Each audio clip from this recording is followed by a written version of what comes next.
For more than 3 decades, John Jory led Actors Theatre of Louisville as its artistic director.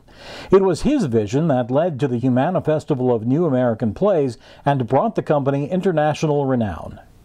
2 years after the premiere of his adaptation of Pride and Prejudice, Jory is back with his fast-paced and humorous interpretation of Sense and Sensibility. Over the past 7 years, Jory has adapted 4 novels by Jane Austen, who romanticized and satirized the bourgeoisie of Regency period England in nearly equal measure. One of the challenges of bringing Austen's stories to the stage is the complexity of her characters and the situations in which they find themselves. I do something awful that no adapter should do. I actually sit down and adapt the book chapter by chapter all the way to the end, knowing I will probably only use half of that material, but by doing it I really get a sense of how the story unfolds, and then I go back and say this is less important than that and this is more important than this, do you know, and you begin to build a structure to allow the central story to play. But actually the best fun for me is when I just get to adapt straight through and it's not for anybody but myself. We haven't done the Emma that I adapted here yet, and the Persuasion interests me because I hadn't realized what a great favorite it is with Austen fanatics. Pride and Prejudice and Persuasion already have, you know, a powerful constituency among people who read Austen.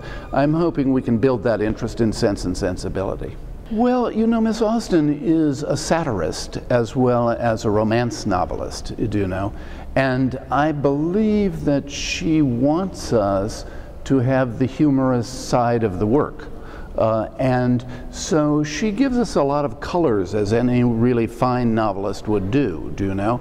And among those colors are the lighthearted moments, the funny moments. Having seen this play with an audience, I know that the audience laughs quite often, and it's a wonderful counterpoint to the difficult and conflicted parts of the story. Like a lot of good storytellers, she makes absolutely sure that you don't get to the end of the story before you get to the end of the book. She's very careful about how she doles out information to you. And she's the master of the red herring. She's always bringing people in who you possibly think the heroines might get together with rather than the people they're supposed to. I sort of think of the piece as a dance, the entire thing. So we try to create a musical sense of the play physically, as well as, by the way, a wonderful score by Joe Cerqua, an original score for the piece, which I like very much. But the visual side of the production, I think, is quite important. I do think your tastes get a little more austere as time goes on, and I just don't like an enormous amount of clutter anymore. So we sort of create an emotional atmosphere with the set rather than simply a really realistic atmosphere full of color, and we hope that you know, that it's beautiful to look at as well as to have Miss Austen's fabulous story sense and dialogue sense.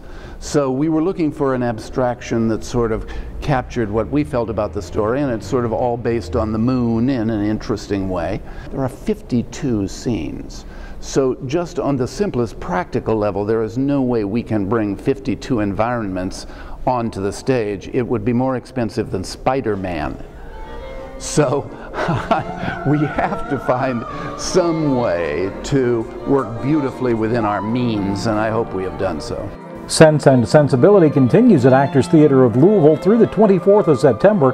For more information, go to www.actorstheatre.org, and you can call 502-584-1205 for tickets. She just has an innate sense of satisfying her reader, right?